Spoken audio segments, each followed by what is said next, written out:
ਵਾਹਿਗੁਰੂ ਜੀ ਕਾ ਖਾਲਸਾ ਵਾਹਿਗੁਰੂ ਜੀ ਕੀ ਫਤਿਹ। ਗੁਰੂ ਪਿਆਰਿਓ, ਅੱਜ ਆਪਾਂ ਅਸ਼ਟਪਦੀ 15ਵੀਂ ਤੇ ਪਦ ਚੌਥਾ ਸੱਚੇ ਪਾਤਸ਼ਾਹ ਦੀ ਮਿਹਰ ਦੇ ਨਾਲ ਵਿਚਾਰਨ ਜਾ ਰਹੇ ਹਾਂ। ਜਿਵੇਂ ਅਕਸਰ ਬੇਨਤੀ ਕਰਦੇ ਹਾਂ ਕਿ ਕੋਈ ਵੀ ਪ੍ਰਾਣੀ ਇਸ ਧਰਤੀ ਉੱਤੇ ਇੰਨਾ ਸਿਆਣਾ ਨਹੀਂ ਹੈ, ਇੰਨਾ ਵਿਵੇਕ ਬੁੱਧ ਵਾਲਾ ਨਹੀਂ, ਜਿਹੜਾ ਗੁਰੂ ਮਹਾਰਾਜ ਸੱਚੇ ਪਾਤਸ਼ਾਹ ਦੀਆਂ ਰਮਜ਼ਾਂ ਨੂੰ ਪੂਰੀ ਤਰ੍ਹਾਂ ਸਮਝ ਸਕੇ। ਜਿੰਨੀ ਉਹ ਕਿਰਪਾ ਕਰਦੇ ਹਨ, ਉਹਨਾਂ ਪ੍ਰਾਣੀ ਬੋਲਦਾ ਹੈ, ਉਹਨਾਂ ਸੁਣਦਾ ਹੈ ਅਤੇ ਉਹਨਾਂ ਵਿਚਾਰਦਾ ਹੈ। ਸੁਖਮਣੀ ਸਾਹਿਬ ਧੰਨ ਧੰਨ ਗੁਰੂ ਅਰਜਨ ਦੇਵ ਜੀ ਨੇ ਆਪਣੇ ਪਿਆਰੇ ਸਿੱਖਾਂ ਉੱਤੇ ਮਿਹਰ ਕੀਤੀ ਹੈ। ਉਹਨਾਂ ਨੂੰ ਜਿਉਂਦੇ ਜੀ ਮੋਕਸ਼ ਪ੍ਰਾਪਤ, ਮਹਾਨੰਦ ਪ੍ਰਾਪਤ ਕਰਨ ਦੀ ਵਿਧੀ ਸਮਝਾਈ ਹੈ। 24,000 ਅੱਖਰਾਂ ਦੀ ਵਰਤੋਂ ਕੀਤੀ ਹੈ। ਦੂਸਰੇ ਪਾਸੇ ਪ੍ਰਾਣੀ ਨੂੰ 24 ਘੰਟਿਆਂ ਦੇ ਵਿੱਚ 24,000 ਸਵਾਸ ਆਉਂਦੇ ਹਨ। 24 ਘੰਟੇ 24 ਅਸ਼ਟਪਦੀਆਂ, 8 ਪਹਿਰ 8 ਪਦ। ਸੱਚੇ ਪਾਤਸ਼ਾਹ ਇੱਕ ਪ੍ਰਾਣੀ ਨੂੰ, ਕਾਲ ਪ੍ਰਾਣੀ ਨੂੰ, ਜਿਹਦਾ ਅੰਤ ਨਿਸ਼ਚਿਤ ਹੈ, ਉਹਨੂੰ ਅਟਲ, ਉਹਨੂੰ ਅਕਾਲ ਬਣਾਉਣ ਦੇ ਲਈ ਬਹੁਤ ਹੀ ਮਿਹਰ ਦੇ ਨਾਲ ਸਾਨੂੰ ਇਹ ਵਿਧੀ ਸਮਝਾਉਂਦੇ ਹਨ ਕਿ ਪ੍ਰਾਣੀ, ਤੂੰ ਸਦੀਵੀ ਹੋ ਸਕਦਾ ਹੈ, ਤੂੰ ਹਮੇਸ਼ਾ ਦੇ ਲਈ ਅਮਰ ਹੋ ਸਕਦਾ ਹੈ ਜੇ ਆਪਣਾ ਸਮਾਂ ਸਫਲ ਬਣਾ ਲਵੇ। ਹਰ ਪਲ ਪਲ, ਹਰ ਛਿਨ ਛਿਨ ਤੂੰ ਵਾਹਿਗੁਰੂ ਦਾ ਨਾਮ ਜਪੇ, ਉਹਦਾ ਸ਼ੁਕਰਾਨਾ ਕਰੇ ਅਤੇ ਆਪਣੇ ਆਪ ਨੂੰ ਉਹਦੇ ਵਿੱਚ ਸਮੋ ਲਵੇ। ਆਪਣੀ ਮੈਂ ਨੂੰ, ਆਪਣੀ ਈਗੋ ਨੂੰ ਪੂਰੀ ਤਰ੍ਹਾਂ ਮਾਈਨਸ ਕਰ ਲਵੇ, ਉਹਦਾ ਵਿਨਾਸ਼ ਕਰ ਦੇਵੇ ਅਤੇ ਸਿਰਫ ਪ੍ਰਭੂ ਤੇਰੇ ਸਰੀਰ ਦੇ ਵਿੱਚ ਪ੍ਰਚਲਿਤ ਹੋਵੇ, ਉਹਦਾ ਨਾਮ ਤੇਰੇ ਕਣ ਕਣ ਦੇ ਵਿੱਚ ਗੂੰਜੇ। ਤੇਰਾ ਸਮਰਪਣ ਕਰਨਾ ਹੀ ਤੇਰਾ ਮੋਕਸ਼ ਹੈ। ਜਿੱਥੇ ਧੰਨ ਧੰਨ ਗੁਰੂ ਅਰਜਨ ਦੇਵ ਜੀ ਨੇ ਸੱਚੇ ਪਾਤਸ਼ਾਹ ਦੀ ਵਡਿਆਈ ਕੀਤੀ ਹੈ, ਮਹਿਮਾ ਕੀਤੀ ਹੈ, ਉੱਥੇ ਪ੍ਰਾਣੀ ਨੂੰ, ਇਨਸਾਨ ਨੂੰ ਉਹ ਤਰੀਕਾ ਸਮਝਾਇਆ ਜਿਹਦੇ ਨਾਲ ਉਹ ਆਪਣੀ ਮੈਂ ਨੂੰ ਮੁਕਾ ਸਕੇ। ਮਾਇਆ ਪ੍ਰਮਾਤਮਾ ਨੇ ਪੈਦਾ ਕੀਤੀ ਹੈ ਇਸ ਦੁਨੀਆ ਨੂੰ ਰੌਚਕ ਬਣਾਉਣ ਦੇ ਲਈ, ਤਾਂ ਕਿ ਮਨੁੱਖਤਾ ਲੁਕਾਈ ਵਿਰਾਗ ਦੇ ਵਿੱਚ ਨਾ ਪੈ ਜਾਵੇ।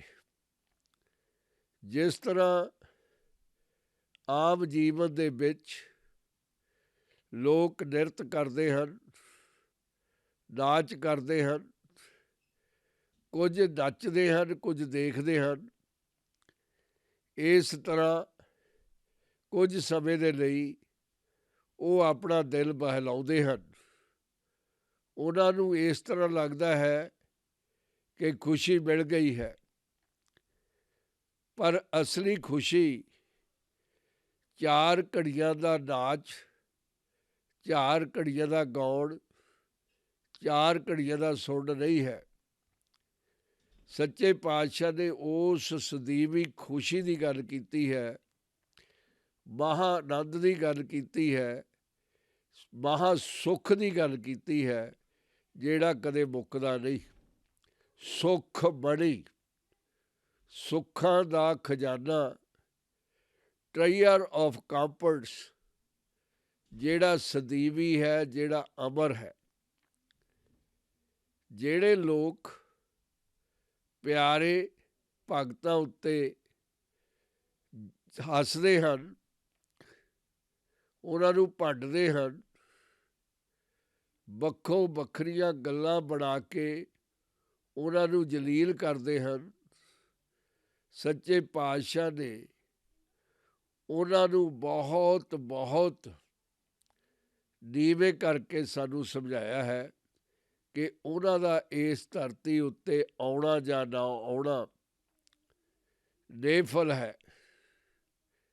ਜਿਸ ਤਰ੍ਹਾਂ ਉਹ ਆਏ ਜਾਂ ਨਾ ਆਏ, ਕਿਉਂਕਿ ਉਹਨਾਂ ਨੇ ਪ੍ਰਭੂ ਵੱਲ ਤਾਂ ਪਿੱਠ ਕੀਤੀ ਹੀ ਹੈ, ਪਰ ਜਿਹੜੇ ਉਹਨੂੰ ਜਪਦੇ ਹਨ, ਉਹਨੂੰ ਧਿਆਉਂਦੇ ਹਨ, ਉਹਨੂੰ ਪਾਉਂਦੇ ਹਨ, ਉਹਨਾਂ ਨੂੰ ਵੀ ਦਰਕਾਰਿਆ ਹੈ। ਉਸ ਨਿੰਦਕ ਚੁਗਲ ਖੋਰ ਲੋਕਾਂ ਨੂੰ ਸੱਚੇ ਪਾਤਸ਼ਾਹ ਨੇ ਬਿਨਾਂ ਜੋਤ ਤੋਂ ਲਾਸ਼ਾਂ ਦਾ ਨਾਂ ਦਿੱਤਾ ਹੈ, ਡੈੱਡ ਬੋਡੀਜ਼ ਦਾ ਨਾਂ ਦਿੱਤਾ ਹੈ। ਤੁਰਦੀਆਂ ਫਿਰਦੀਆਂ ਡੈੱਡ ਬੋਡੀਜ਼, ਨਿੰਦਕ ਚੁਗਲਖੋਰ, ਸੰਤਾਂ ਨੂੰ ਦੁਖੀ ਕਰਨ ਵਾਲੇ, ਮਹਾਂਪੁਰਸ਼ਾਂ ਨੂੰ ਜਲੀਲ ਕਰਨ ਵਾਲੇ, ਉਹਨਾਂ ਲੋਕਾਂ ਦਾ ਪਸ਼ੂਆਂ ਵਰਗਾ ਜੀਵਨ ਹੈ। ਸੱਚੇ ਪਾਤਸ਼ਾਹ ਜਿੱਥੇ ਉਹਨਾਂ ਨੂੰ ਉਹਨਾਂ ਦਾ ਬਣਦਾ ਢੁਕਵਾਂ ਥਾਂ ਦਿਖਾਉਂਦੇ ਹਨ, ਉੱਥੇ ਹੀ ਪਿਆਰਿਆਂ ਨੂੰ ਸਤਿਕਾਰ ਦੇ, ਪਿਆਰ ਦੇ ਅਤੇ ਉਹਨਾਂ ਨੂੰ ਉੱਚੀ ਪਦਵੀ ਦਾ ਦਰਜਾ ਦਿੰਦੇ ਹਨ। ਧੰਨ ਧੰਨ ਗੁਰੂ ਅਰਜਨ ਦੇਵ ਜੀ ਪ੍ਰਭੂ ਦੇ ਭਗਤਾਂ ਨੂੰ ਪ੍ਰਭੂ ਦਾ ਰੂਪ ਹੀ ਗਰਦਾਨਦੇ ਹਨ ਕਿ ਪ੍ਰਭੂ ਪਰਮੇਸ਼ਰ ਅਤੇ ਪਿਆਰਿਆਂ ਦੇ ਵਿੱਚ ਫਰਕ ਕੋਈ ਨਹੀਂ ਹੈ। ਹਰ ਕੋਈ ਪਿਆਰਾ ਬਣ ਸਕਦਾ ਹੈ। ਹਰ ਕਿਸੇ ਦੇ ਵਿੱਚ ਭਾਵਨਾ ਹੈ, ਸ਼ਰਧਾ ਹੈ, ਪ੍ਰੀਤਮ ਦਾ ਪਿਆਰ ਹੈ, ਉਹ ਅਕਾਲ ਦਾ ਰੂਪ ਬਣ ਸਕਦਾ ਹੈ। ਇਹੀ ਵਿਧੀ ਸੁਖਮਣੀ ਸਾਹਿਬ ਦੇ ਵਿੱਚ ਦਰਜ ਹੈ ਕਿ ਇੱਕ ਸਧਾਰਨ ਗ੍ਰਸਤੀ ਵਿਅਕਤੀ, ਕੰਮ ਕਰਨ ਵਾਲਾ, ਆਪਣੇ ਪਰਿਵਾਰ ਨੂੰ ਪਾਲਣ ਵਾਲਾ, ਗ੍ਰਸਤੀ ਤੋਂ ਬ੍ਰਹਮ ਤੱਕ ਕਿਵੇਂ ਪਹੁੰਚਦਾ ਹੈ। ਇਹ ਸਿੱਖਿਆ ਹੈ ਗੁਰੂ ਦੀ ਕਿ ਤੂੰ ਉਹਦਾ ਰੂਪ ਜੀਵਨ ਜੀਂਦਾ ਹੋਇਆ ਬਣ ਸਕਦਾ ਹੈ। ਤੈਨੂੰ ਕਿਸੇ ਦੇਹਧਾਰੀ ਵਿਅਕਤੀ ਦੀ ਲੋੜ ਨਹੀਂ ਹੈ ਜਿਹੜਾ ਤੈਨੂੰ ਇਹ ਸਿਖਾ ਦੇਵੇ, ਕਿ ਤੈਨੂੰ ਇਹ ਲਾਰਾ ਲਗਾ ਦੇਵੇ ਕਿ ਮੈਂ ਤੈਨੂੰ ਪ੍ਰਭੂ ਨੂੰ ਬੁਲਾ ਦੇਵਾਂਗਾ। ਯਕੀਨਨ ਹੀ ਇਸ ਤਰ੍ਹਾਂ ਦੇ ਲਾਲਚੀ, ਇਸ ਤਰ੍ਹਾਂ ਦੇ ਬਹੁਰੂਪੀਏ ਜਿਹੜੇ ਆਪਣੇ ਆਪ ਨੂੰ ਮਹਾਂਪੁਰਸ਼ ਸੰਤ ਗਰਦਾਨਦੇ ਹਨ, ਉਹ ਲਕਾਈ ਦਾ ਸ਼ੋਸ਼ਣ ਕਰਦੇ ਹਨ, ਤਨ ਮਨ ਧਨ ਲੁੱਟ ਲੈਂਦੇ ਹਨ। ਕਿਸੇ ਵਿਚੋਲੇ ਦੀ ਲੋੜ ਨਹੀਂ ਹੈ। ਪ੍ਰੀਤਮ ਪਿਆਰਾ ਤਾਂ ਉਡੀਕ ਰਿਹਾ ਹੈ। ਗੁਰੂ ਦੀ ਸਿੱਖਿਆ, ਸਾਰੀ ਦਾ ਸਾਰਾ ਗਿਆਨ ਧੰਨ ਧੰਨ ਗੁਰੂ ਗ੍ਰੰਥ ਸਾਹਿਬ ਦੇ ਵਿੱਚ ਦਰਜ ਹੈ। ਹਰ ਕੋਈ ਪੜ੍ਹ ਸਕਦਾ ਹੈ, ਸੁਣ ਸਕਦਾ ਹੈ, ਵਿਚਾਰ ਕਰ ਸਕਦਾ ਹੈ। ਸੁਖਮਣੀ ਸਾਹਿਬ ਦੀ ਇੱਕ ਪੰਕਤੀ ਹੀ, ਇੱਕ ਸ਼ਬਦ ਹੀ ਇਨਸਾਨ ਨੂੰ ਪਾਰ ਉਤਾਰਨ ਦੇ ਲਈ ਸਮਰੱਥ ਹੈ। ਸੱਚੇ ਪਾਤਸ਼ਾਹ ਮਿਹਰ ਕਰਦੇ ਹੋਏ ਸਾਨੂੰ ਸਮਝਾਉਂਦੇ ਹਨ, ਮਨ ਮੂਰਖ ਕਾਹੇ ਬਿਲ ਲਾਈਏ, ਬੇਵਕੂਫ ਬੰਦੇ ਅਕਲ ਰਹਿਤ ਪੁਰਾਣੀ, ਝੱਲਿਆ ਕਮਲਿਆ ਤੂੰ ਕਿਉਂ ਬਰਲਾਪ ਕਰ ਰਿਹਾ ਹੈ, ਤੂੰ ਕਿਉਂ ਰੋ ਰਿਹਾ ਹੈ। ਤੈਂ ਉਹਨੂੰ ਮਿਲਣਾ ਹੈ, ਤੈਂ ਉਹਦੀ ਪ੍ਰਾਪਤੀ ਕਰਨੀ ਹੈ, ਤੂੰ ਆਸ ਕਿਉਂ ਛੱਡ ਦਿੱਤੀ। ਮਨ ਮੂਰਖ ਕਾਹੇ ਬਿਲ ਲਾਈਏ, ਤੂੰ ਕਿਉਂ ਬੇਚੈਨ ਹੈ, ਕਿਉਂ ਰੋ ਰਿਹਾ ਹੈ। ਪੂਰਬ ਲਿਖੇ ਕਾ ਲਿਖਿਆ ਪਾਈਐ, ਪਿਆਰਿਆ ਜਿਸ ਦਿਨ ਤੇਰਾ ਜਨਮ ਹੋਇਆ, ਜਨਮ ਤੋਂ ਪਹਿਲਾਂ ਜਦੋਂ ਤੇਰਾ ਆਕਾਰ ਬਣਿਆ, ਤੇਰਾ ਆਕਾਰ ਬਣਦੇ ਸਾਰ ਹੀ ਪ੍ਰਭੂ ਨੇ ਤੇਰੇ ਲੇਖ ਲਿਖ ਦਿੱਤੇ। ਤੇਰੀ ਸਾਰੀ ਜੀਵਨ ਦੀ ਕਥਾ ਤੇਰੇ ਧਰਤੀ ਤੇ ਆਉਣ ਤੋਂ ਪਹਿਲਾਂ ਹੀ ਸਥਾਪਿਤ ਕਰ ਦਿੱਤੀ, ਜਿਹਦੀ ਬੁਨਿਆਦ ਤੇਰੇ ਪਹਿਲੇ ਜੀਵਨ ਤੇ ਆਧਾਰਿਤ ਹੈ। ਜੋ ਕੁਝ ਤੈਂ ਬੋਇਆ ਉਹ ਤੈਨੂੰ ਵੱਢਣਾ ਹੀ ਪਵੇਗਾ। ਇਹ ਤੇਰੇ ਜਿਹੜੇ ਲੇਖ ਹੈ ਪੂਰਬ ਜਨਮ ਦੇ ਆਧਾਰਿਤ ਉੱਤੇ ਲਿਖੇ ਹੋਏ ਹਨ। ਤੈਨੂੰ ਮਿਲਣਾ ਉਹੀ ਕੁਝ ਹੈ ਜੋ ਕੁਝ ਮੁੱਢ ਤੋਂ ਤੇਰੀ ਪ੍ਰਾਬੰਧ ਦੇ ਵਿੱਚ ਲਿਖਿਆ ਹੋਇਆ ਹੈ। ਤੂੰ ਝੂਰਦਾ ਕਿਉਂ ਹੈ, ਸਿਰ ਕਿਉਂ ਖਪਾਉਂਦਾ ਹੈ ਆਪਣਾ। ਜੋ ਕੁਝ ਹੋ ਰਿਹਾ ਉਹਦੇ ਭਾੜੇ ਦੇ ਵਿੱਚ ਹੋ ਰਿਹਾ। ਦੁੱਖ ਸੁੱਖ ਪ੍ਰਭ ਦੇਵਨਹਾਰ, ਪਰਮਾਤਮਾ ਪਰਮੇਸ਼ਰ, ਰੱਬ ਗੋਡ ਅੱਲਾ ਈਸ਼ਵਰ, ਜਿੰਨੇ ਮਰਜ਼ੀ ਤਮਾਮ ਉਹਦੇ ਨਾਮ ਉਹਦੇ ਲੈ ਲੈ, ਉਹ ਇੱਕ ਹੀ ਹੈ। ਹਰ ਕਿਸੇ ਦੇ ਵਿੱਚ ਵੱਸਦਾ ਹੈ, ਹਰ ਜਗ੍ਹਾ ਦੇ ਵਿੱਚ ਵੱਸਦਾ ਹੈ। ਉਹ ਦੇਖ ਰਿਹਾ ਹੈ ਅੱਖਾਂ ਤੋਂ ਬਿਨਾਂ। ਉਹਨੂੰ ਸ੍ਰਿਸ਼ਟੀ ਨੂੰ ਦੇਖਣ ਦੇ ਲਈ ਅੱਖਾਂ ਦੀ ਲੋੜ ਨਹੀਂ ਪੈਂਦੀ। ਉਹਨੂੰ ਸ੍ਰਿਸ਼ਟੀ ਨੂੰ ਸੁਣਨ ਦੇ ਲਈ ਕੰਨਾਂ ਦੀ ਲੋੜ ਵੀ ਨਹੀਂ ਪੈਂਦੀ। ਉਹ ਮਹਿਸੂਸ ਆਪਣੇ ਆਪ ਹੀ ਕਰ ਰਿਹਾ ਹੈ ਜਰੇ ਜਰੇ ਨੂੰ। ਸਾਰਿਆਂ ਦੇ ਵਿੱਚ ਬਿਰਾਜਮਾਨ ਹੈ। ਹਰ ਕਿਸੇ ਨੂੰ ਦੁੱਖ ਸੁੱਖ ਦੇਣ ਦੇ ਲਈ ਉਹ ਦੇਵਨਹਾਰ ਹੈ। ਤੂੰ ਪ੍ਰਾਣੀ ਆਪਣਾ ਯਕੀਨ ਕਿਉਂ ਖੋਦਾ ਹੈ। ਤੂੰ ਪੂਰੇ ਦਾ ਪੂਰਾ ਉਹਦੇ ਲਈ ਸਮਰਪਣ ਹੋ ਜਾ। ਦੂਸਰਿਆਂ ਦਾ ਧਿਆਨ ਛੱਡ ਦੇ, ਬਗਾਨਿਆਂ ਦਾ। ਕਦੇ ਬਗਾਨੇ ਆਪਣੇ ਥੋੜ੍ਹੋ ਬਣਦੇ ਆ, ਬਗਾਨੇ ਬਗਾਨੇ ਹੀ ਰਹਿੰਦੇ ਹਨ। ਤੂੰ ਇਸ ਧਰਤੀ ਉੱਤੇ ਇਕੱਲਾ ਆਇਆ ਹੈ। ਇਕੱਲੇ ਨੇ ਇਸ ਧਰਤੀ ਦਾ ਨਾਟਕ ਦੇਖਿਆ ਹੈ, ਡਰਾਮਾ ਮਾਣਿਆ ਹੈ।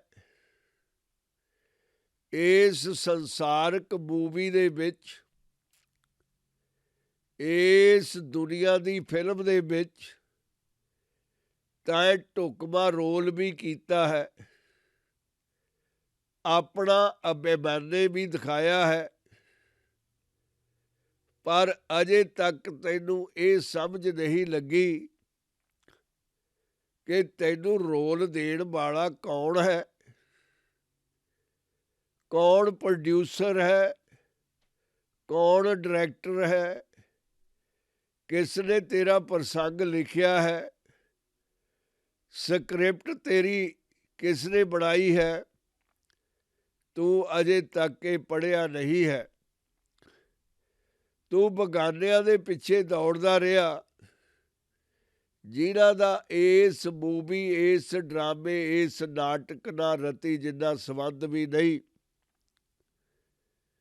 ਤੂੰ ਉਹਨਾਂ ਨੂੰ ਆਪਣੇ ਸਮਝਦਾ ਰਿਹਾ, ਕਦੇ ਮਿੱਤਰਾਂ ਦੇ ਰੂਪ ਦੇ ਵਿੱਚ, ਕਦੇ ਸ਼ਤਰੂਆਂ ਦੇ ਰੂਪ ਦੇ ਵਿੱਚ, ਕਦੇ ਆਪਣੇ ਪਰਿਵਾਰ ਦੇ ਰੂਪ ਵਿੱਚ, ਆਪਣੇ ਧੀਆਂ ਪੁੱਤਰਾਂ ਦੇ ਰੂਪ ਦੇ ਵਿੱਚ, ਮਾਂ ਪਿਓ ਦੇ ਰੂਪ ਦੇ ਵਿੱਚ, ਜਾਂ ਆਪਣੇ ਜੀਵਨ ਸਾਥੀ ਦੇ ਰੂਪ ਦੇ ਵਿੱਚ।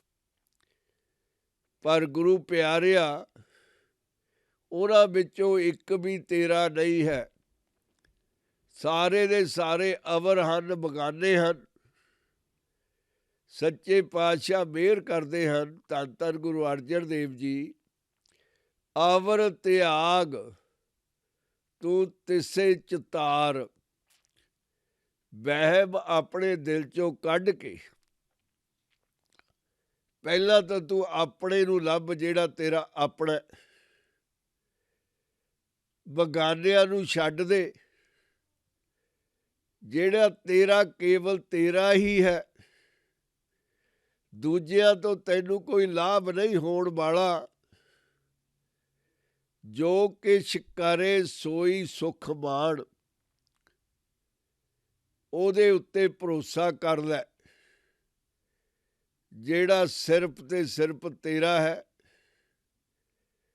ਫਿਰ ਜਿਹੜਾ ਕੁਝ ਉਹ ਕਰਦਾ ਹੈ, ਜਿਸ ਤਰ੍ਹਾਂ ਉਹਦੀ ਮਰਜ਼ੀ ਹੈ ਉਸ ਤਰ੍ਹਾਂ ਹੀ ਹੁੰਦਾ ਹੈ। ਤੂੰ ਆਪਣਾ ਧਿਆਨ ਉਹਦੇ ਚਰਨਾਂ ਵੱਲ ਕਰਕੇ ਸਿਰ ਨੂੰ ਝੁਕਾ ਦੇ। ਤੇਰਾ ਭਾਣਾ ਮੀਠਾ ਲਾਗੇ ਦਾ ਸ਼ਬਦ ਬੋਲ ਕਿ ਮੈਨੂੰ ਪ੍ਰਵਾਨ ਹੈ ਸੱਚੇ ਪਾਤਸ਼ਾਹ, ਜੋ ਕੁਝ ਹੋ ਰਿਹਾ ਤੇਰੀ ਮਰਜ਼ੀ ਨਾਲ ਹੋ ਰਿਹਾ। ਜੋ ਕਿਛ ਕਰੇ ਸੋਈ ਸੁਖ ਮਾਣ, ਉਹਨੂੰ ਸੁੱਖ ਮੰਨ ਕੇ, ਉਹਨੂੰ ਜੋ ਕੁਝ ਕਰ ਰਿਹਾ ਪ੍ਰੀਤਮ ਪਿਆਰਾ, ਉਹਨੂੰ ਭਾਣਾ ਮੰਨ ਕੇ ਸਿਰ ਝੁਕਾ ਲੈ। ਭੂਲਾ ਕਾਹੇ ਫਿਰੇ ਅਜਾਨ, ਮੂਰਖ ਤੂੰ ਕਰਾਹੇ ਤੁਰਿਆ ਫਿਰਦਾ ਹੈ, ਭੁੱਲਿਆ ਫਿਰਦਾ ਹੈ। ਬੇਸਮਝ ਦੀ ਤਰ੍ਹਾਂ ਤੈਨੂੰ ਕੋਈ ਪਿਆਰ ਕਰਨ ਵਾਲਾ ਹੈ, ਜਿਹੜਾ ਤੇਰੀ ਉਡੀਕ ਕਰ ਰਿਹਾ ਹੈ, ਜਿਹਨੇ ਤੂੰ ਬਣਾਇਆ ਹੈ, ਤੈਨੂੰ ਇਸ ਧਰਤੀ ਉੱਤੇ ਭੇਜਿਆ ਹੈ। ਤੂੰ ਕਿਉਂ ਬੇਸਮਝਾ ਵਾਂਗੂ ਤੁਰਿਆ ਫਿਰਦਾ ਹੈ? ਜਿਹਦਾ ਕੋਈ ਨਾ ਹੋਵੇ ਉਹ ਇਸ ਤਰ੍ਹਾਂ ਅਵਾਰਾ ਫਿਰਦਾ ਹੈ, ਬੇਸਮਝਾਂ ਦੀ ਤਰ੍ਹਾਂ, ਬੇਅਕਲਾਂ ਦੀ ਤਰ੍ਹਾਂ। ਭੂਲਾ ਕਾਹੇ ਫਿਰੇ ਅਜਾਨ, ਕਿਹੜੇ ਤੌਰ ਤਰੀਕਿਆਂ ਨਾਲ ਤੂੰ ਤੁਰਿਆ ਫਿਰਦਾ, ਜਦੋਂ ਕਿ ਦੂਸਰੇ ਪਾਸੇ ਤੇਰਾ ਪਿਤਾ, ਤੇਰਾ ਵਾਹਿਗੁਰੂ, ਤੇਰਾ ਫਾਦਰ ਤੈਨੂੰ ਉਡੀਕ ਰਿਹਾ ਹੈ, ਬਾਹਾਂ ਖਿਲਾਰ ਖਿਲਾਰ ਕੇ। ਕੌਣ ਵਸਤ ਆਈ ਤੇਰੇ ਸੰਗ, ਜਦੋਂ ਤੂੰ ਜਨਮ ਲਿਆ ਸਿਰਫ ਤੇ ਸਿਰਫ ਇਕੱਲਾ। ਇਸ ਧਰਤੀ ਦੇ ਜਦ ਤੈਂ ਪੈਰ ਰੱਖਿਆ, ਤੇਰਾ ਸਵਾਗਤ ਤੇਰੇ ਮਾਤਾ ਪਿਤਾ ਨੇ ਕੀਤਾ, ਉਹਨਾਂ ਦੇ ਸੰਬੰਧੀਆਂ ਨੇ ਕੀਤਾ ਕਿ ਸਾਡਾ ਕੋਈ ਆ ਗਿਆ, ਸਾਨੂੰ ਆਪਣਾ ਮਿਲ ਗਿਆ। ਉਹ ਵੀ ਭੁੱਲੇ ਹੋਏ ਸਨ, ਉਹਨਾਂ ਨੂੰ ਵੀ ਇਹ ਸਮਝ ਨਹੀਂ ਪਈ ਕਿ ਜਿਹੜਾ ਆਇਆ ਉਸ ਅਕਾਲ ਪੁਰਖ ਦਾ ਜਾਇਆ, ਉਹਦਾ ਇਹ ਬਣਾਇਆ ਹੋਇਆ ਹੈ। ਜਦੋਂ ਤੈਨੂੰ ਉਹਨਾਂ ਨੇ ਸਿੱਖਿਆ ਦਿੱਤੀ, ਆਪਣੀ ਸਮਝ ਦੇ ਮੁਤਾਬਕ ਦੁਨੀਆ ਦੇ ਰੰਗਾਂ ਦੇ ਵਿੱਚ ਰੰਗਿਆ, ਤਾਂ ਤੈਨੂੰ ਵੀ ਇਹੀ ਸਿੱਖਿਆ ਦਿੱਤੀ ਕਿ ਦੁਨੀਆ ਤੇਰੀ ਹੈ, ਸਭ ਲੋਕ ਤੇਰੇ ਹਨ। ਪਰ ਗੁਰੂ ਪਾਤਸ਼ਾਹ ਸੱਚੀ ਗੱਲ ਲੈ ਕੇ ਤੈਨੂੰ ਸਮਝਾ ਰਹੇ ਹਨ, ਤੈਨੂੰ ਕਰਾਹੇ ਤੋਂ ਰਾਹੇ ਪਾ ਰਹੇ ਹਨ ਕਿ ਤੂੰ ਇਹ ਸਮਝ ਲੈ ਕਿ ਤੈਨੂੰ ਤੇਰਾ ਮਿਲ ਗਿਆ, ਤੈਨੂੰ ਆਪਣਾ ਮਿਲ ਗਿਆ। ਬਗਾਨਿਆਂ ਦਾ ਸਾਥ ਕਾਹਦਾ, ਜਦ ਤੂੰ ਕੁਝ ਨਾਲ ਲੈ ਕੇ ਨਹੀਂ ਆਇਆ ਤੇ ਜਦੋਂ ਤੈਂ ਆਪਣੇ ਘਰ ਜਾਣਾ ਉਦੋਂ ਨਾਲ ਲੈ ਕੇ ਜਾਣਾ ਵੀ ਕੁਝ ਨਹੀਂ। ਇਹ ਦੁਨੀਆ ਦੇ ਰੰਗਾਂ ਦੇ ਵਿੱਚ ਰੰਗਿਆ ਹੋਇਆ ਮਾਇਆ ਦਾ ਮੱਧ ਮਤਵਾਲਾ ਹੋਇਆ ਫਿਰਦਾ। ਲਪਟ ਰਿਹੋ ਰਸ ਲੋਭੀ ਪਤੰਗ, ਪਤੰਗਾ ਪਰਵਾਨਾ, ਜਿਹੜਾ ਰੌਸ਼ਨੀ ਦੀ ਭਾਲ ਦੇ ਵਿੱਚ ਜਾਂਦਾ ਹੈ ਤੇ ਆਪਣਾ ਸਰੀਰ ਸਾੜ ਬੈਠਦਾ ਹੈ। ਉਹਨੂੰ ਇਹ ਲੱਗਦਾ ਹੈ ਕਿ ਰੋਸ਼ਨੀ ਉੱਤੇ ਮੈਂ ਕਬਜ਼ਾ ਕਰ ਲਵਾਂਗਾ, ਸਾਰੀ ਰੋਸ਼ਨੀ ਮੇਰੀ ਬਣ ਜਾਵੇਗੀ। ਇਸ ਲਾਲਚ ਦੇ ਵਿੱਚ ਆ ਕੇ ਉਹ ਅੱਗ ਦੇ ਨੇੜੇ ਜਾਂਦਾ ਹੈ ਤੇ ਆਪਣੇ ਸਰੀਰ ਨੂੰ ਤਬਾਹ ਕਰ ਲੈਂਦਾ ਹੈ। ਦੁਨੀਆ ਦੀ ਬਲਦੀ ਅੱਗ ਦੇ ਦੁਆਲੇ ਤੂੰ ਘੁੰਮਦਾ ਹੈ ਪ੍ਰਾਣੀ, ਕਮਲਿਆਂ ਦੀ ਤਰ੍ਹਾਂ। ਲਪਟ ਰਿਹੋ ਰਸ ਲੋਭੀ ਪਤੰਗ, ਰਾਮ ਨਾਮ ਜਪ ਹਿਰਦੇ ਮਾਹੇ। ਤੈਨੂੰ ਸਲਾਹ ਹੈ ਗੁਰੂ ਦੀ, ਜਿਹੜਾ ਤੇਰਾ ਰੱਖਿਅਕ ਹੈ, ਤੈਨੂੰ ਬਚਾਉਣ ਵਾਲਾ ਹੈ ਤੇ ਤੈਨੂੰ ਬਣਾਉਣ ਵਾਲਾ ਹੈ। ਉਸ ਤੋਂ ਵੱਧ ਫਿਕਰ ਹੋਰ ਕਿਸੇ ਨੂੰ ਹੋ ਹੀ ਨਹੀਂ ਸਕਦਾ। ਉਹਦੀ ਤੈਨੂੰ ਸਲਾਹ ਹੈ। ਪਿਆਰਿਆ, ਗੁਰੂ ਦੀ ਸਲਾਹ ਮੰਨ ਲੈਣੀ ਚਾਹੀਦੀ ਹੈ। ਰਾਮ ਨਾਮ ਨੂੰ, ਪ੍ਰਭੂ ਦੇ ਨਾਮ ਨੂੰ ਆਪਣੇ ਹਿਰਦੇ ਦੇ ਵਿੱਚ ਵਸਾ ਲੈ। ਦਿਨ ਰਾਤ ਉਹਦੀ ਅਰਾਧਨਾ, ਸਵਾਸ ਸੁਆਸ ਉਹਦੀ ਸਾਧਨਾ ਕਰਨ ਦਾ ਆਦੀ ਬਣ ਜਾ। ਰਾਮ ਨਾਮ ਜਪ ਹਿਰਦੇ ਮਾਹੇ, ਨਾਨਕ ਪਤ ਸੇਤੀ ਘਰ ਜਾਏ। ਰਾਮ ਨਾਮ ਜਪ ਹਿਰਦੇ ਮਾਹੇ, ਨਾਨਕ ਪਤ ਸੇਤੀ ਘਰ ਜਾਏ। ਗੁਰੂ ਪਿਆਰਿਆ, ਗੁਰੂ ਦਾ ਉਪਦੇਸ਼ ਹੈ ਤੈਨੂੰ, ਬਗਾਨਿਆਂ ਤੋਂ ਬਚ ਜਾ, ਆਪਣਿਆਂ ਦਾ ਬਣ ਜਾ। ਆਪਣੇ ਦਿਲ ਦੇ ਵਿੱਚ ਮਾਇਆ ਦਾ ਰੰਗ ਕੱਢ ਦੇ। ਜਿਹੜਾ ਗੰਦਾ ਰੰਗ ਤੈਨੂੰ ਲੱਗਿਆ ਹੋਇਆ ਉਹਨੂੰ ਧੋ ਲੈ। ਪਵਿੱਤਰ ਪ੍ਰਭੂ ਦਾ ਨਾਮ ਜਪ ਕੇ ਆਪਣੇ ਮਨ ਨੂੰ ਪਵਿੱਤਰ ਕਰ ਲੈ, ਕਿਉਂਕਿ ਤੈਨੂੰ ਜਾਣਾ ਹੀ ਪੈਣਾ ਹੈ। ਇਹ ਤੇਰੀ ਚੋਇਸ ਨਹੀਂ ਹੈ, ਤੇਰੀ ਮਰਜ਼ੀ ਕਿਸੇ ਨੇ ਮੰਨਣੀ ਨਹੀਂ ਹੈ। ਜਿਹਨੇ ਤੈਨੂੰ ਬਣਾਇਆ ਹੈ ਉਹਦਾ ਨਿਯਮ ਹੈ, ਉਹਦਾ ਅਸੂਲ ਹੈ ਕਿ ਤੈਨੂੰ ਅੰਤ ਨੂੰ ਆਪਣੇ ਘਰ ਜਾਣਾ ਪੈਣਾ ਹੈ। ਕਿਉਂ ਬੇਇੱਜ਼ਤੀ ਨਾਲ ਲੈ ਕੇ ਜਾਣਾ ਹੈ, ਜਲੀਲ ਕਿਉਂ ਹੋਣਾ ਹੈ। ਉਹਦਾ ਨਾਮ ਹਿਰਦੇ ਵਸਾ ਕੇ, ਸਿਰ ਨੂੰ ਉੱਚਾ ਚੁੱਕ ਕੇ, ਮਾਣ ਨਾਲ ਸਤਿਕਾਰ ਨਾਲ ਨਾਨਕ ਪਤ ਸੇਤੀ ਘਰ ਜਾਏ। ਇੱਜ਼ਤ ਆਬਰੂ ਦੇ ਨਾਲ ਤੂੰ ਆਪਣੇ ਘਰ ਜਾ, ਗੁਰੂ ਦੀ ਬਖਸ਼ਿਸ਼ ਪ੍ਰਾਪਤ ਕਰ, ਮਿਹਰ ਦੀ ਬਖਸ਼ਿਸ਼। ਉਹਦੇ ਚਰਨਾਂ ਦੇ ਵਿੱਚ ਥਾਂ ਤੈਨੂੰ ਮਿਲ ਜਾਵੇਗਾ। ਅਵਸ਼ ਹੀ ਤੈਨੂੰ ਉਹ ਪਿਆਰ ਕਰਨ ਵਾਲਾ ਹੈ। ਗੁਰੂ ਪਿਆਰਿਓ, ਇੱਕ ਵਾਰ ਆਪਾਂ ਇਸੇ ਪਦ ਨੂੰ ਅੰਗਰੇਜ਼ੀ ਦੇ ਵਿੱਚ ਵਿਚਾਰੀਏ। ਮਨ ਮੂਰਖ ਕਾਹੇ ਬਿਲ ਲਾਈਏ, O foolish man, why you are crying, why you are not stable, you are crying, you are weeping। ਪੂਰਬ ਲਿਖੇ ਕਾ ਲਿਖਿਆ ਪਾਈਐ, You shall obtain what is ordained for thee in the destiny of yours, that was written before you even came to this planet, that was written in the very beginning. Dukh, Sukh, Prabh Devanhar. Lord is the server to provide you comfort and pain, comfort and punishment is everything on His grace.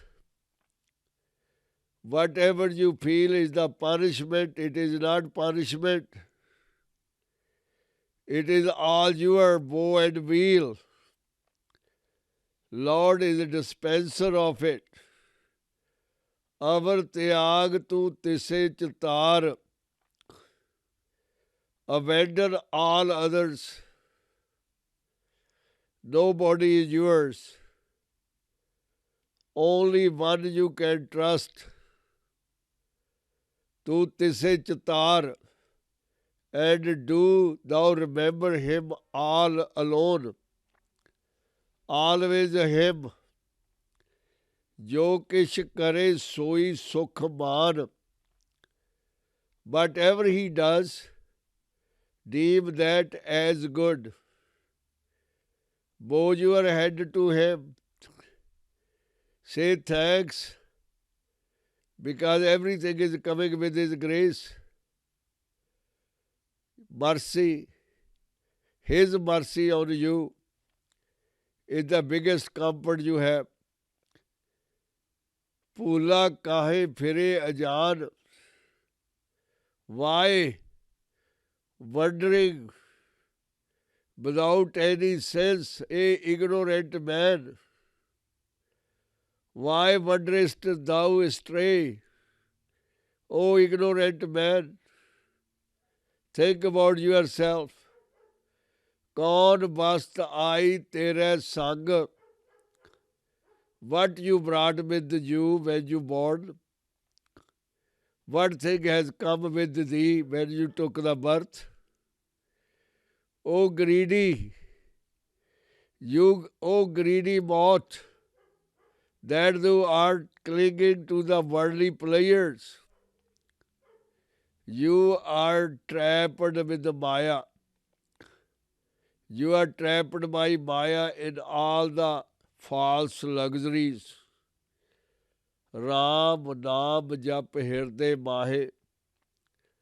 In your mind, where God dwells, remember His name. Always, always, every minute, every second. Worship Him, meditate on Him. In thy mad person, dwell thou on Lord's name. Nanak pat seti kar jaye. Nanak, thus shalt thou go thy home with honor, with pride, because of God's blessing. Guru Pyareo, ਸੱਚੇ ਪਾਤਸ਼ਾਹ ਧੰਨ ਧੰਨ ਗੁਰੂ ਅਰਜਨ ਦੇਵ ਜੀ ਇੱਕ ਰਸਤਾ ਖੋਏ ਹੋਏ ਪ੍ਰਾਣੀ ਨੂੰ ਸਮਝਾ ਰਹੇ ਹਨ, ਜਿਹੜਾ ਲੌਸਟ ਹੋਇਆ ਹੈ ਤੇ ਉਹਨੂੰ ਨਸ਼ਾ ਵੀ ਚੜ੍ਹਿਆ ਹੋਇਆ ਹੈ। ਜਿਸ ਤਰ੍ਹਾਂ ਕੋਈ ਪ੍ਰਾਣੀ ਸ਼ਰਾਬ ਦੇ ਨਸ਼ੇ ਦੇ ਵਿੱਚ ਭੁੱਲ ਜਾਂਦਾ ਹੈ ਆਪਣੇ ਆਪ ਨੂੰ ਹੀ, ਜਾਂ ਕਿਸੇ ਹੋਰ ਨਸ਼ੇ ਦੇ ਵਿੱਚ ਵੀ, ਮਾਇਆ ਦਾ ਨਸ਼ਾ ਇਹਨਾਂ ਸਾਰਿਆਂ ਨਾਲੋਂ ਬਲਵਾਨ ਹੈ। ਪ੍ਰਾਣੀ ਨੂੰ ਨਸ਼ਈ ਨਹੀਂ ਕਰਦਾ, ਕਮਲਾ ਵੀ ਕਰ ਦਿੰਦਾ ਹੈ, ਮੂਰਖ ਬਣਾ ਦਿੰਦਾ ਹੈ। ਸੱਚੇ ਪਾਤਸ਼ਾਹ ਧੰਨ ਧੰਨ ਗੁਰੂ ਅਰਜਨ ਦੇਵ ਜੀ ਮਨ ਮੂਰਖ ਕਹਿ ਕੇ ਮਿਸਟਰ ਹਿਊਮਨ ਬੀਇੰਗ ਨੂੰ ਸੰਬੋਧਨ ਕਰ ਰਹੇ ਹਨ। ਕਿ ਤੂੰ ਕਿਉਂ ਹਿੱਲਿਆ ਫਿਰਦਾ ਹੈ, ਤੂੰ ਕਿਉਂ ਬਰਲਾਪ ਦੇ ਵਿੱਚ ਪਿਆ ਹੋਇਆ ਹੈ। ਜਿਹੜਾ ਕੁਝ ਵੀ ਤੈਨੂੰ ਲਿਖਿਆ ਸੀ ਉਸ ਅਕਾਲ ਪੁਰਖ ਨੇ ਤੇਰੇ ਲੇਖਾਂ ਦੇ ਵਿੱਚ ਉਹ ਤੈਨੂੰ ਮਿਲ ਰਿਹਾ ਹੈ। ਤੇਰਾ ਕੋਈ ਜ਼ੋਰ ਨਹੀਂ ਹੈ, ਉਹਦੀ ਮਿਹਰ ਉੱਤੇ ਤੂੰ ਜੀ ਰਿਹਾ ਹੈ। ਉਹਦੀ ਬਖਸ਼ਿਸ਼ ਦੇ ਸਹਾਰੇ ਤੇਰਾ ਜੀਵਨ ਚੱਲਦਾ ਹੈ।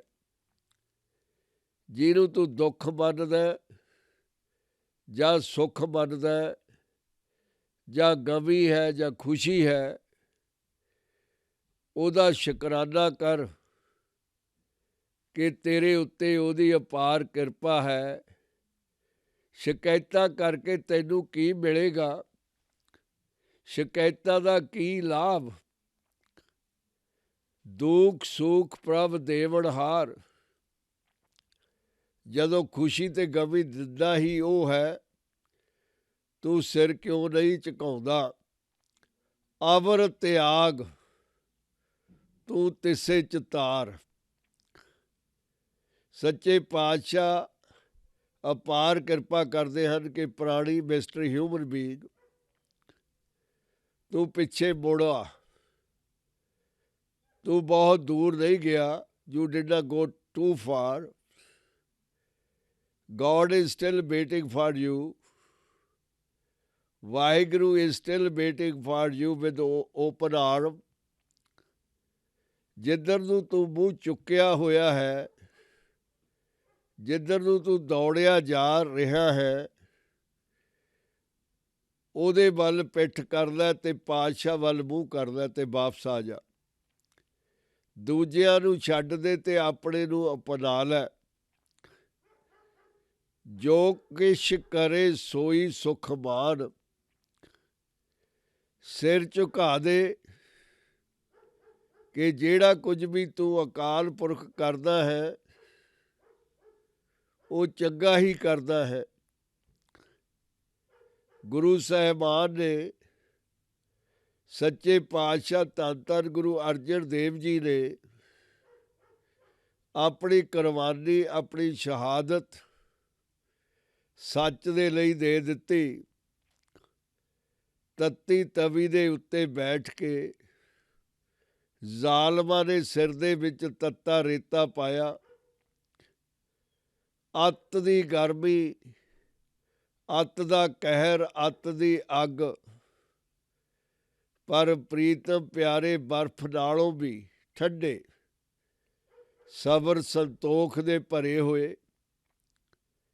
ਫਿਰ ਵੀ ਇਹ ਪੁਕਾਰਦੇ ਨੇ, ਸੱਚੇ ਪਿਤਾ ਇਹਨਾਂ ਲੋਕਾਂ ਤੇ ਮਿਹਰ ਕਰ। ਤੇਰਾ ਭਾਣਾ ਮੀਠਾ ਲਾਗੇ। ਤੇਰਾ ਜੋ ਕੁਝ ਹੋ ਰਿਹਾ ਠੀਕ ਹੋ ਰਿਹਾ, ਤੇਰੇ ਭਾਣੇ ਦੇ ਵਿੱਚ ਹੋ ਰਿਹਾ ਹੈ। ਮੈਨੂੰ ਕੋਈ ਸ਼ਿਕਵਾ ਨਹੀਂ ਹੈ।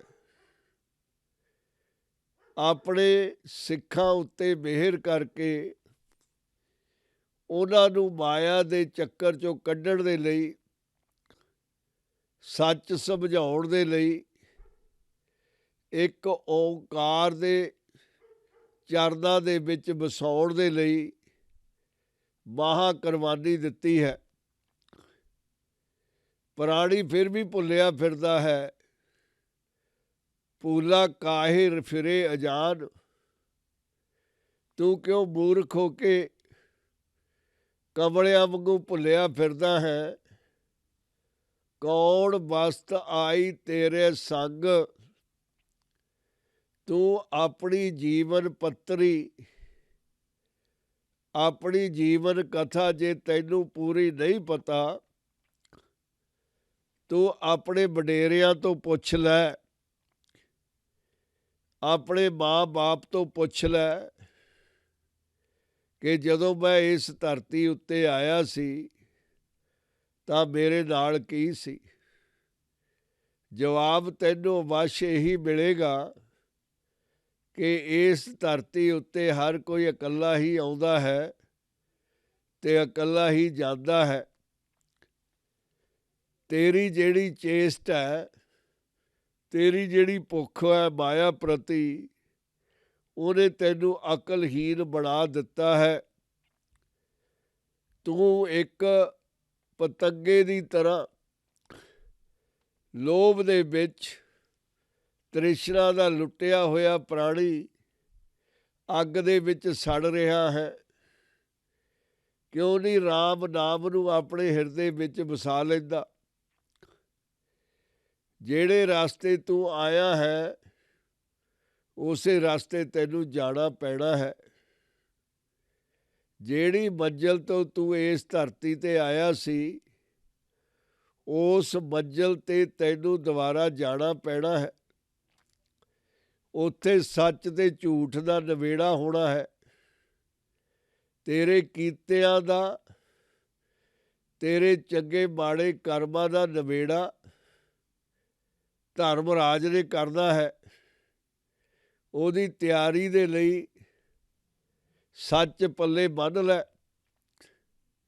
ਰਾਮ ਨਾਮ ਦਾ ਸੱਚ ਆਪਣੇ ਹਿਰਦੇ ਦੇ ਵਿੱਚ ਵਸਾ ਲੈ। ਫਿਰ ਗੌਰਵ ਦੇ ਨਾਲ, ਗਰਭ ਦੇ ਨਾਲ, ਇੱਜ਼ਤ ਦੇ ਨਾਲ, ਸਤਿਕਾਰ ਦੇ ਨਾਲ, ਮਾਣ ਦੇ ਨਾਲ ਤੂੰ ਆਪਣੇ ਘਰ ਜਾ ਸਕੇਗਾ, ਜਿੱਥੇ ਤੈਨੂੰ ਬਣਦਾ ਸਤਿਕਾਰ ਪ੍ਰਭੂ ਪਰਮੇਸ਼ਰ ਦੇਵੇਗਾ। ਮਿਹਰ ਹੋ ਜਾਵੇਗੀ। ਤੂੰ ਉਹਦੇ ਘਰ ਦੇ ਵਿੱਚ ਰਿਸਪੈਕਟ ਦੇ ਨਾਲ, ਮਾਣ ਸਤਿਕਾਰ ਨਾਲ ਰਵੇਗਾ। ਹਮੇਸ਼ਾ ਦੇ ਲਈ ਸਦੀਵੀ ਅਮਰ ਹੋ ਜਾਵੇਗਾ। ਗੁਰੂ ਪਿਆਰਿਓ, ਸੱਚੇ ਪਾਤਸ਼ਾਹ ਨੇ ਮਿਹਰ ਕੀਤੀ ਹੈ। ਅੱਜ 15ਵੀਂ ਅਸ਼ਟਪਦੀ ਦਾ ਚੌਥਾ ਪਦ ਸੱਚੇ ਪਾਤਸ਼ਾਹ ਦੀ ਕਿਰਪਾ ਦੇ ਨਾਲ ਆਪਾਂ ਵਿਚਾਰਿਆ। ਅੱਜ ਇੰਨਾ ਹੀ। ਵਾਹਿਗੁਰੂ ਜੀ ਕਾ ਖਾਲਸਾ, ਵਾਹਿਗੁਰੂ ਜੀ ਕੀ ਫਤਿਹ।